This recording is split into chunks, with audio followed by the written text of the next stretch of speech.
90 రోజుల్లో భారతదేశపు ₹2 $1 అవుతుందా? నరేంద్ర మోడీ ఇచ్చిన ఈ సందేశాన్ని తప్పకుండా మనమందరం ఆచరిద్దాం. భారతదేశంలోని 121 కోట్ల మంది కేవలం ₹10 రోజుకు జ్యూస్ తాగితే నెలకు ₹3,006 కోట్ల అవుతుంది. అదే మనం కోకోకోలా, పెప్సీ లాంటి రసాయనాలు తాగితే నెలకు ₹7,000 కోట్ల పైగా కంపెనీలు దోచుకుంటున్నాయి. మేము మిమ్మల్ని కోరేది ఏమిటంటే చెరుకు రసం, కొబ్బరి నీళ్లు, మామిడి పండ్ల రసం మొదలైన వాటిని స్వీకరించి భారతదేశానికి ₹7,000 కోట్ల ఆదా చేసి మన రైతులకు ఇవ్వండి.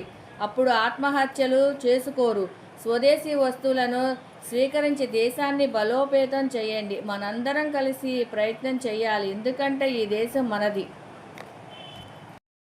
భారతీయులందరూ 90 రోజుల పాటు ఎలాంటి విదేశీ వస్తువులు కొనకపోతే భారతదేశం ప్రపంచంలోనే 2వ అత్యంత ధనిక దేశంగా మారగలదు. మనందరం కలిసి ఈ ప్రయత్నం చేయాలి. భారతదేశం అంతటా వ్యాప్తి చేయండి.